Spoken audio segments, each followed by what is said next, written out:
नाजरीन आदाब, आप देख रहे हैं INN चैनल। मैं हूं शेख अहमद अली। आज की ख़ास बात में हम देखेंगे कई अहम कौमी और बैनुल अक़वामी ख़बरें।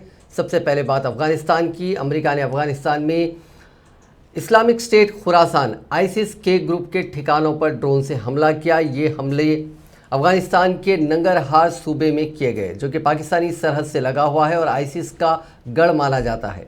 यहाँ अमरीकी हमले में काबुल धमाकों का मास्टरमाइंड मारा गया है। अमरीकी वजारत दिफा के हेडक्वार्टर पेंटागन की तरफ से ये जानकारी दी गई है। एक न्यूज़ एजेंसी के मुताबिक अमरीकी ड्रोन ने मिडिल ईस्ट की किसी अननोन लोकेशन से बीती रात उड़ान भरी और ISIS के दहशतगर्द को उस वक्त निशाना बनाया जब वो अपने दूसरे साथियों के साथ कार में सवार था। ये दोनों अमरीकी हमले में मारे गए हैं। जुमेरात को काबुल एयरपोर्ट पर ISIS ने फिदायीन हमला किया था। इसमें 13 अमरीकी फौजियों समेत 170 लोग मारे गए थे। इसके बाद अमेरिका ने वार्निंग दी थी कि काबुल हमले का बदला लिया जाएगा और दहशतगर्दों को ढूंढ ढूंढ कर मारेंगे।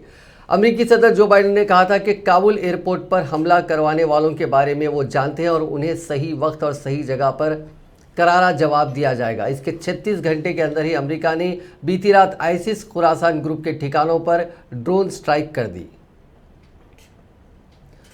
काबुल एयरपोर्ट पर खुदकश हमला करने वाले दहशतगर्द तंजीम इस्लामिक स्टेट खुरासान का हिंदुस्तानी कनेक्शन सामने आया है। मीडिया रिपोर्ट्स के मुताबिक केरल के 14 लोग इस ग्रुप से जुड़े हैं। ऐसे में हिंदुस्तान की तशवीश है कि इन लोगों को दहशतगर्द सरगर्मियों में शामिल करके ये दहशतगर्द ग्रुप हिंदुस्तान का नाम ख़राब कर सकते हैं। हिंदुस्तान टाइम्स की खबर के मुताबिक तालिबान ने अफ़गानी सूबों पर कब्जा करने के बाद जेलों में बंद अपने लड़ाकों को आज़ाद कराया था। इन्हीं में बगराम जेल से रिहा किए गए केरल के 14 लोग भी हैं, जिन्हें खुरासान सूबे के इस्लामिक स्टेट को ज्वाइन किया था। ऐसा माना जा रहा है कि इन 14 लोगों में से किसी ने केरल में अपने घर से रब्ता किया था, जबकि बाकी सभी लोग काबुल में इस ग्रुप के साथ हैं। जबकि 2014 में Islamic state of Syria and Levant ने मोसुल पर कब्जा किया तो केरल के मल्लापुरम, कासरगौड़ और कन्नूर ज़िले से भागकर कई मकामी इस ग्रुप से जा मिले थे। इनमें से कई अफ़गानिस्तान के नंगरहार के ISKP से जुड़े थे। खबरों के मुताबिक तालिबान ने 26 अगस्त को काबुल में खुरासान से जुड़े 2 पाकिस्तानी दहशतगर्दों को तुर्कमेनिस्तान की एम्बेसी के बाहर से पकड़ा है। इस मामले को लेकर तालिबान की तरफ से कोई बयान जारी नहीं हुआ, लेकिन खुफिया इंटेलिजेंस के मुताबिक काबुल एयरपोर्ट ब्लास्ट के कुछ देर बाद ही पकड़े गए इन पाकिस्तानियों के पास से IED बरामद हुई है। अफगानिस्तान से मिली जानकारी के मुताबिक काबुल पर हक्कानी नेटवर्क का कंट्रोल है। जलालाबाद काबुल से होते हुए जादरन पश्तूनी लोग अफगानिस्तान के नंगरहार में असर रखते हैं। यहाँ से पाकिस्तानी सरहद शुरू होती है। नंगरहार सूबे में ISIS या ISKP काफ़ी एक्टिव है। इस तंजीम ने हक्कानी नेटवर्क के साथ काम किया है। काबुल एयरपोर्ट के एंट्री गेट के पास एक बार फिर से फायरिंग की खबर है। फायरिंग के बाद यहां अफरा तफरी मच गई है। आंसू गैस के गोले भी छोड़े गए हैं। फायरिंग किसने की फिलहाल ये तो साफ नहीं है। इससे पहले जुमेरात को हुए दहशतगर्द हमलों में 170 लोगों की मौत हुई थी। इनमें 13 अमरीकी फौजी भी मारे गए थे। अमेरिका ने काबुल एयरपोर्ट पर एक दिन पहले ही एक और दहशतगर्द हमले का अलर्ट जारी किया था। अमेरिका ने अपने शहरियों से कहा था कि वो काबुल एयरपोर्ट से फौरी हट जाएं, क्योंकि वहां ISIS फिर से हमला कर सकता है। अमेरिकी एम्बेसी की तरफ से जारी किए गए अलर्ट में काबुल एयरपोर्ट के अब्बे गेट, ईस्ट गेट और नॉर्थ गेट का खास तौर से जिक्र किया गया था। अमेरिकी सदर जो बाइडेन की सिक्योरिटी टीम ने इंतबाह दिया था कि अमेरिकी फौजियों के काबुल छोड़ने से पहले दहशतगर्द हमला कर सकते हैं। व्हाइट हाउस की प्रेस सेक्रेटरी जेन साकी ने कहा कि काबुल एयरपोर्ट पर सिक्योरिटी के हर मुमकिन इंतजाम किए जा रहे हैं।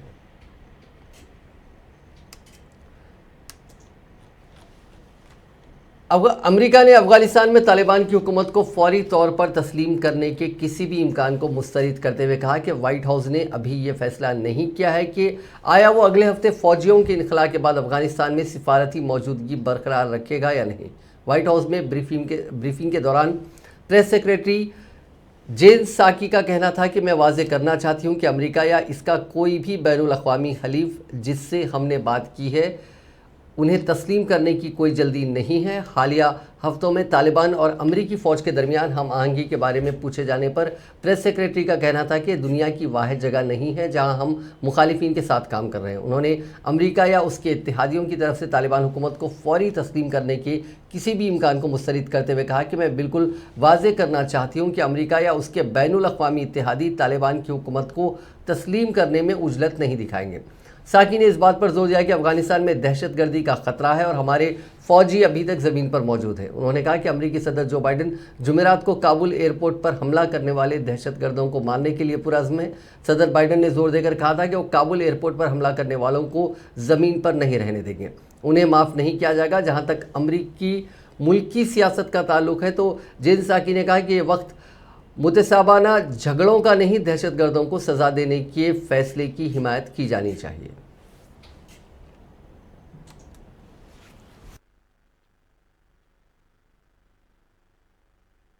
Is there any concern that maybe trying to reach this deadline and get everybody out, mistakes are being made now that there is a report that at least one of the Afghans evacuated to Qatar has suspected ISIS ties?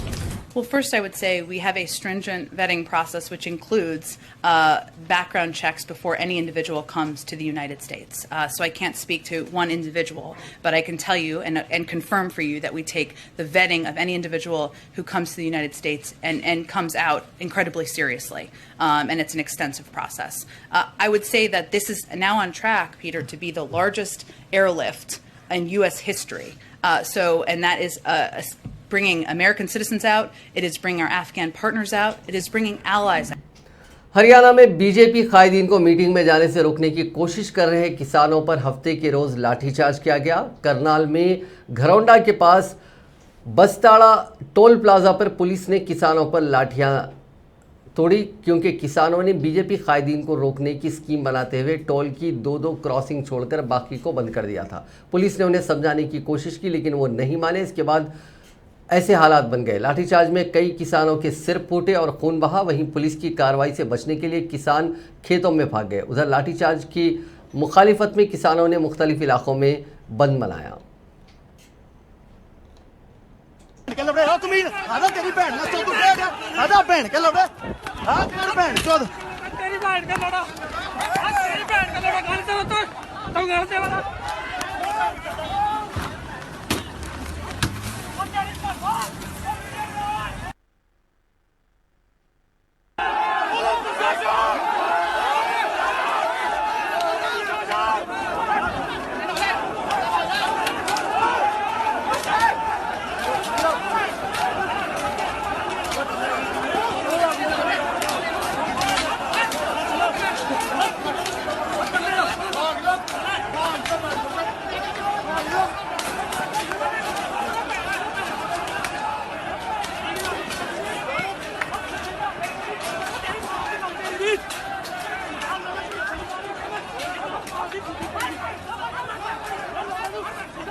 आज 28 अगस्त को करनाल में जो Bastara toll plaza पे घटना हुई है उसके बारे में मैं आपको कुछ तथ्य बताना चाहूँगा।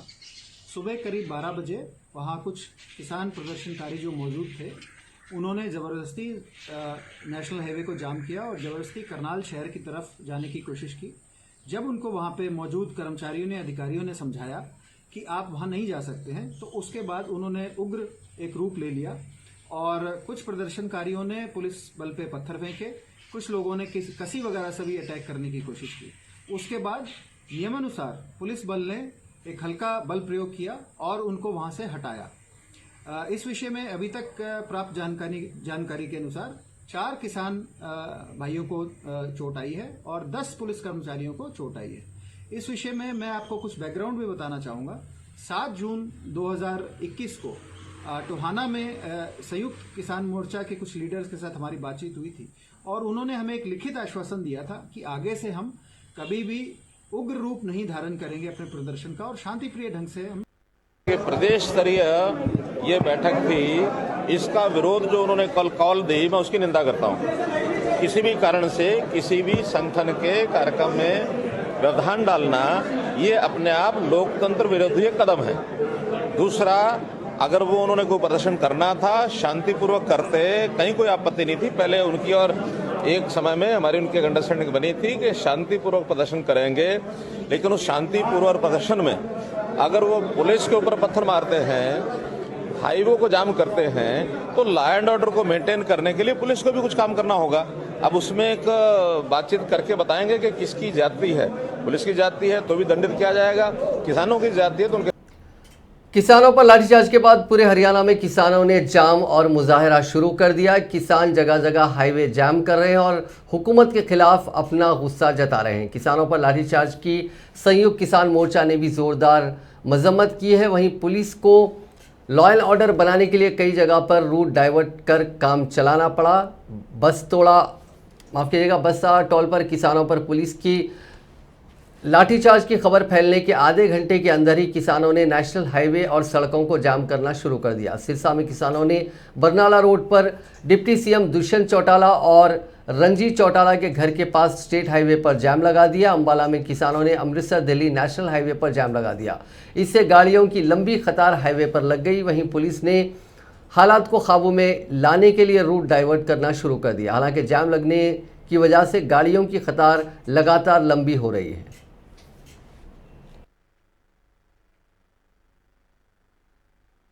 जी KMP रोड दिल्ली जाम करती, सारी पूरी दिल्ली जाम करती।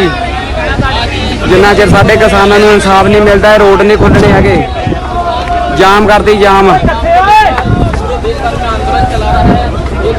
भारी गिनती में पुलिस भी तैनात हो गई इत्थे KMP रोड ते। मुर्दाबाद मुर्दाबाद खट्टर सरकार मुर्दाबाद मुर्दाबाद मुर्दाबाद खट्टर सरकार मुर्दाबाद मुर्दाबाद मुर्दाबाद करनाल ਦੇ ਕਿਸਾਨਾਂ ਤੇ ਲਾਠੀਚਾਰਜ ਕਰਨ ਵਾਲੀ ਸਰਕਾਰ ਮੁਰਦਾਬਾਦ ਮੁਰਦਾਬਾਦ ਮੁਰਦਾਬਾਦ ਖੱਟਰ ਸਰਕਾਰ ਮੁਰਦਾਬਾਦ ਮੁਰਦਾਬਾਦ ਮੁਰਦਾਬਾਦ। ਅਸੀਂ ਅੱਜ ਕਿਸਾਨ ਮਜ਼ਦੂਰ ਸੰਘਰਸ਼ ਕਮੇਟੀ ਪੰਜਾਬ ਜ਼ਿਲ੍ਹਾ ਅੰਮ੍ਰਿਤਸਰ ਵੱਲੋਂ ਜਿਹੜਾ ਅੱਜ करनाल में किसानों पर हुए लाठीचार्ज के बीच एक डिप्टी मजिस्ट्रेट बताए जा रहे ओहदेदार का सख्ती बरतने का हुक्म देते हुए वीडियो सामने आया है। इस वीडियो को कई अपोजिशन कायदीन ने भी अपने हैंडल पर शेयर किया। हालांकि ट्रेंड कर रहे वीडियो का मकाम बस्ताड़ा टोल का नहीं है। ये वीडियो कैथल रोड नाम के नाके का बताया जा रहा है। वीडियो में एक ओहदेदार डिप्टी मजिस्ट्रेट के तौर पर पुलिस वालों को सख्त हुक्म देते हुए नजर आ रहे हैं। पुलिस वालों को ओहदेदार बोल रहे हैं कि मैं डिप्टी मजिस्ट्रेट हूँ, ये नाका नहीं टूटना चाहिए, जो भी आए उस पर लट मारो, यहाँ से आने वालों का सिर फूटा हुआ होना चाहिए।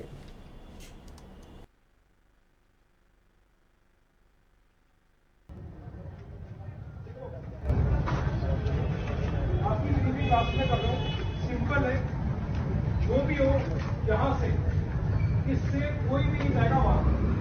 किसी तरह का स्पष्ट कर देता हूँ, सर छोड़ देता। हाँ, कहाँ है सर? मैं ड्यूटी मैजिस्ट्रेट को लिखित में बता रहा हूँ, सीधे लट मारना। कोई डाउट मारोगे? कोई जाएगा इसको ब्रीच करके? सीधे उठा के मारना पीछे। कोई डाउट नहीं है, कोई डायरेक्शन की जरूरत नहीं है, क्लियर है आपके।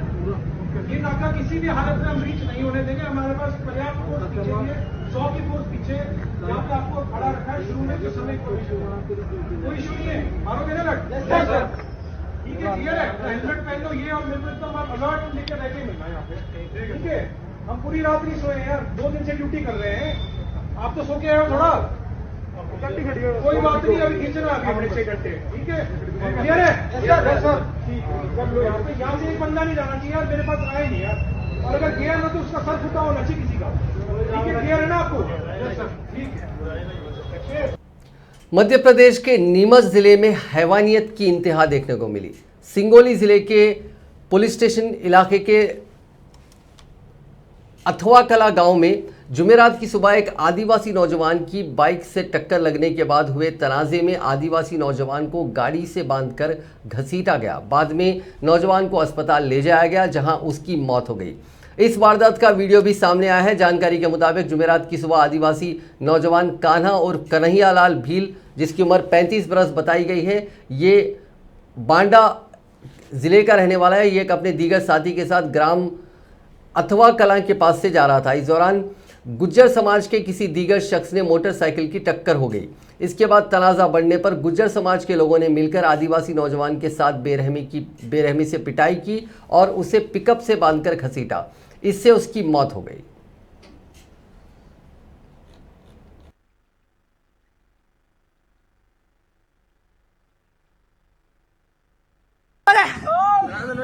तारी माँ क्या बना तारी बहन की चुतारी तो रोक दरा।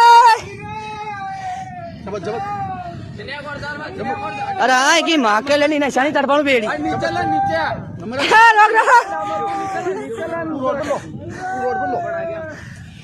दो तारी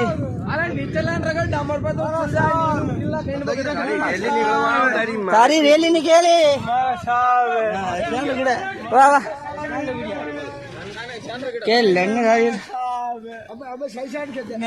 अब कबूल कर दे कबूल कर बात तो उमर जीत में है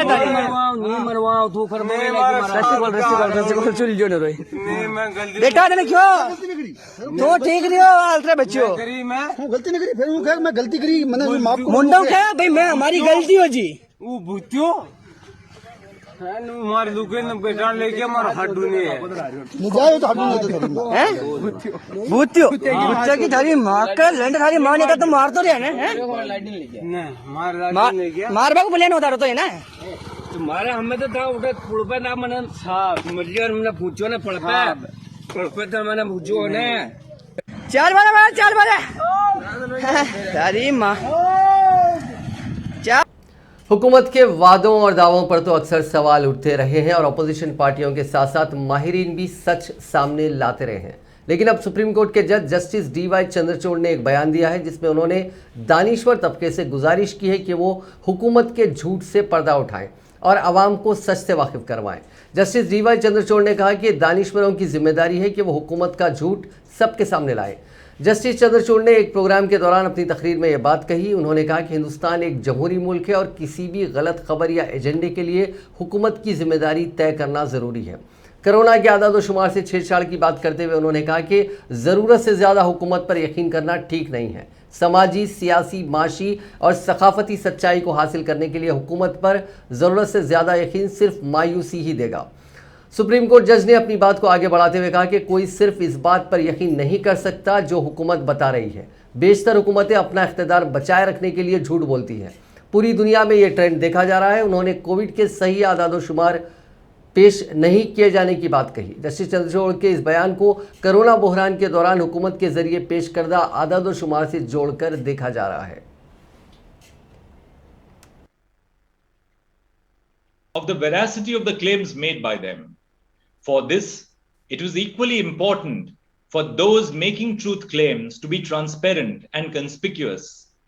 We must together endeavor to create and encourage a culture that is conducive for the deliberation of truth, particularly because truth dances on a fine balance between fact and opinion.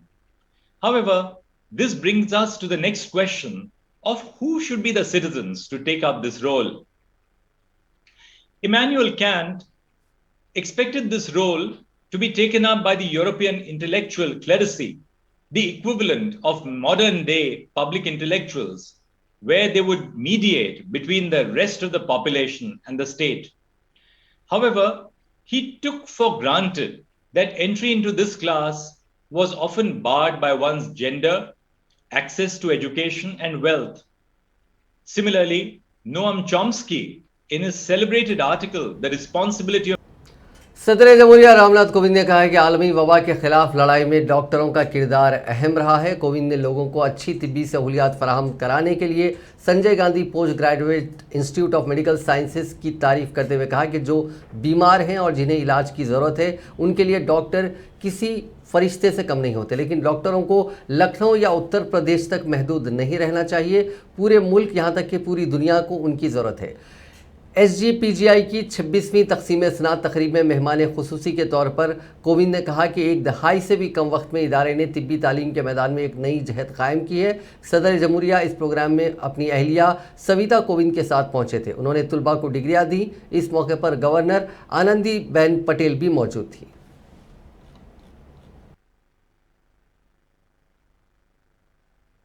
हमारे खेतों में, हमारी रसोई में और हमारे वन क्षेत्र में औषधीय वनस्पतियों, स्वास्थ्य रक्षक मसालों और जड़ी बूटियों का खजाना मौजूद है। इनके बारे में जानकारी होने से सामान्य रोगों का उपचार कम खर्च में हो सकता है और जीवन सुगम हो जाता है।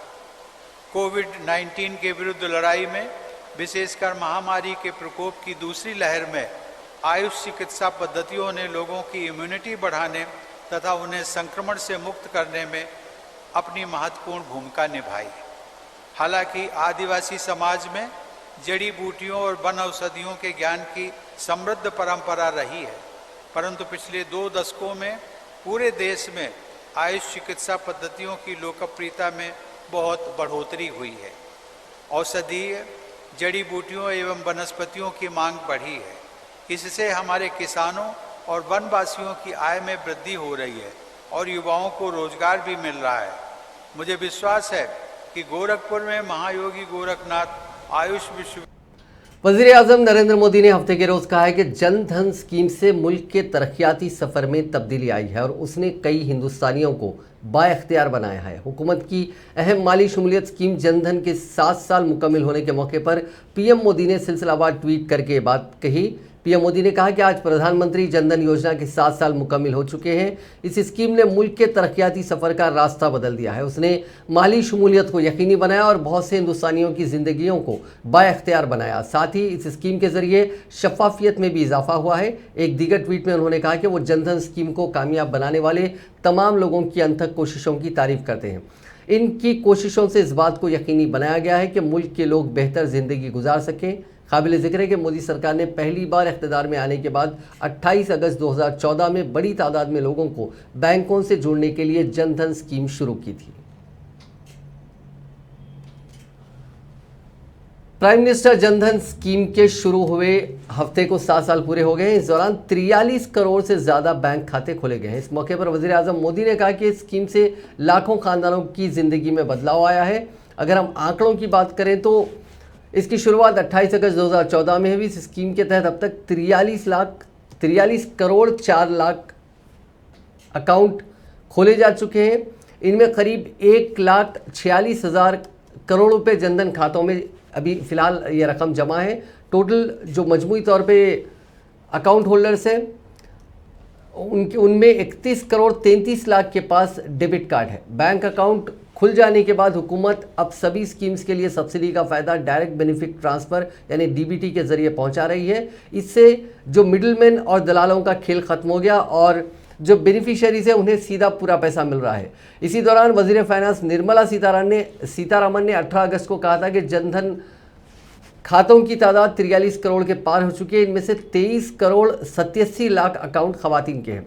जुमला 43 करोड़ अकाउंट्स में 36 करोड़ 86 लाख अकाउंट इस वक्त ऑपरेशनल है। आरबीआई के मुताबिक अगर किसी जनधन खाते में 2 साल से कोई ट्रांजैक्शन नहीं किया गया तो उसे इनऑपरेटिव माना जाता है। वज़ीर दिफा राजनाथ सिंह ने हफ्ते को कहा कि दुनिया में बहुत तेज़ी से तब्दीलियाँ रौनुमा हो रही हैं और ममालिक के दरमियान इक़्तिसादी, सियासी और तिजारती ताल्लुकात मुसलसिल उतार चढ़ाव का सामना कर रहे हैं। उन्होंने कहा कि इसके साथ ही दीगर मुल्कों से आने वाली आइंदा खबरों के बारे में कुछ नहीं कहा जा सकता। आज यहाँ इंडियन कोस्ट गार्ड आईसीजी जंगी जहाज़ गिरोह को समंदरी बेड़े में शामिल करने पर उन्होंने कहा कि दुनिया भर में होने वाली तब्दीलियां अक्सर हिंदुस्तान के लिए तशवीश का बाइस बन जाती हैं। बहैसियत एक कौम हमें दुनिया भर में गैर यकीनी सूरत हाल और उतार चढ़ाव के दरमियान अपने हौसले बुलंद रखने चाहिए। उन्होंने कहा कि आज दुनिया तेज़ी से बदल रही है। ममालिक के दरमियान इक़्तिसादी, सियासी और तिजारती ताल्लुकात मुसलसिल उतार चढ़ाव का शिकार हैं। दूसरे मुल्क से आने वाली खबरों के बारे में कुछ नहीं कहा जा सकता। जाहिर है कि हमारा मुल्क भी उन पेशरफ्तों से बचा नहीं रह सकता।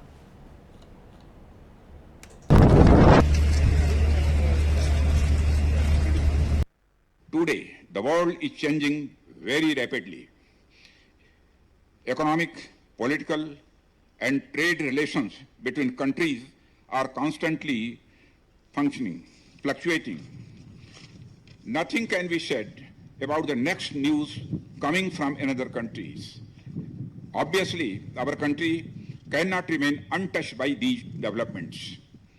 This applies all the more to a country like ours, being a country. Buxar के करीब मनिकपुर गांव के हाई स्कूल के पास मैदान में इमरजेंसी लैंडिंग करने वाले चिनूक हेलीकॉप्टर ने चौथे दिन उड़ान भरी। चिनूक के उड़ते ही लोग भारत माता की जय के नारे लगाने लगे और तिरंगा दिखाकर हेलीकॉप्टर को विदा किया। पिछले 3 दिन के दौरान मैदान के चारों तरफ लोगों की काफ़ी भीड़ जुट गई थी और इसे देखते हुए वहाँ पे कई दुकानें खुल गई थी। पिछले 3 दिन से चिनूक हेलीकॉप्टर को देखने के लिए लोगों के आने का सिलसिला जारी था। यूपी में भी लोग मनिकपुर गांव पहुंच रहे थे। लोगों की भीड़ की वजह से मनिकपुर में मेले जैसा नज़ारा दिख रहा था। इसके चलते यहां चाट पकौड़ी और समोसे जलेबी की दुकानें भी सज गई थी। एयरफोर्स के चिनूक हेलीकॉप्टर की 4 जुम्मे की शाम करीब 5 बजे इमरजेंसी लैंडिंग कराई गई थी। एयरफोर्स का ये चिनूक हेलीकॉप्टर इलाहाबाद से बिहटा एयरफोर्स स्टेशन के लिए निकला था, लेकिन इंजन में तकनीकी खराबी आ जाने की वजह से बक्सर में इसकी इमरजेंसी लैंडिंग करानी पड़ी थी। तमिलनाडु के मदुराई में एक जेरे तामीर फ्लाईओवर का एक हिस्सा गिर गया। इस हादसे में एक मजदूर की मौत हो गई जबकि कुछ अफराद जख्मी हो गए हैं, जिन्हें राजाजी सरकारी अस्पताल में भर्ती कराया गया है। इस हादसे की वजह पता चलाने के लिए रियासती हुकूमत ने जांच के अहकाम जारी किए हैं। कांग्रेस लीडर राहुल गांधी ने एक बार फिर मोदी हुकूमत को तनकीद का निशाना बनाया। इस बार राहुल गांधी ने बीजेपी की आमदनी में हुए बेतहाशा इजाफे के ताल्लुक से सवाल उठाया। उन्होंने ट्वीट करके पूछा कि बीजेपी की आमदनी में 50% का इजाफा हुआ, लेकिन आपकी यानी आम लोगों की आमदनी कितनी बढ़ी। दरअसल एक रिपोर्ट में दावा किया गया कि बीजेपी की आमदनी एक साल में 50% बढ़ी। गुज़िश्ता माली साल में बीजेपी की आमदनी 2410 करोड़ से बढ़कर 3623 करोड़ तक बढ़ी है। 2019-20 में बीजेपी का खर्च 1005 करोड़ रुपए से बढ़कर 1651 करोड़ रुपए हो गया है।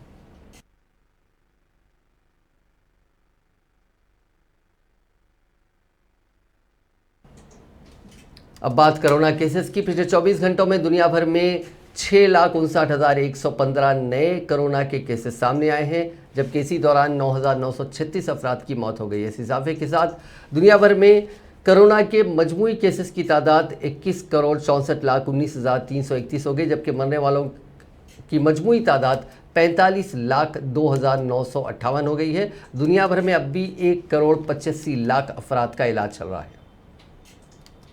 हिंदुस्तान में कोरोना के मामलों में फिर अचानक बढ़ोतरी देखी जा रही है। पिछले 24 घंटों में 46,798 मरीजों की पहचान हुई। ये बीते 58 दिनों में सबसे ज़्यादा है। इससे पहले 30 जून को 48,606 केसेस आए थे। इसके साथ ही बीते 24 घंटों में 31,343 मरीजों ने कोरोना को मात दी, जबकि 514 की मौत हो गई। इस तरह एक्टिव केसेस यानी इलाज करा रहे मरीजों की तादाद में 14,935 की बढ़ोतरी दर्ज की गई है।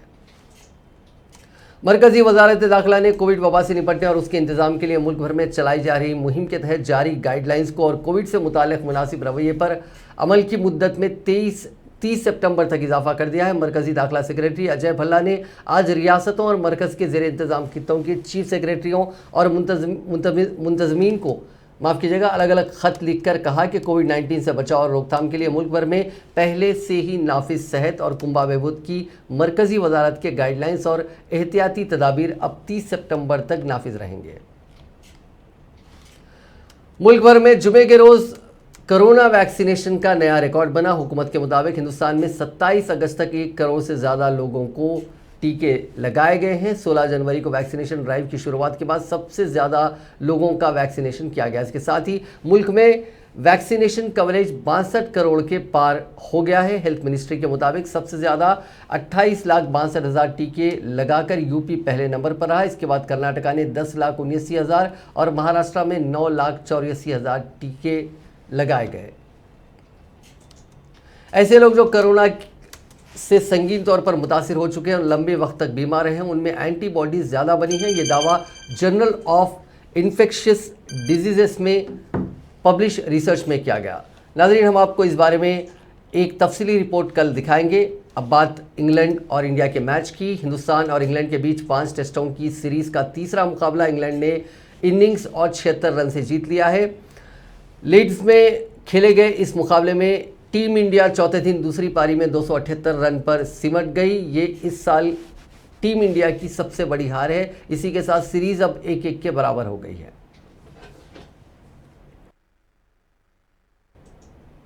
नाजरीन, आज की खास बात में बस इतना ही। आपसे कल मुलाकात होगी नई खबरों के साथ, नए एनालिसिस के साथ। फिलहाल दीजिए इजाजत। खुदा हाफिज।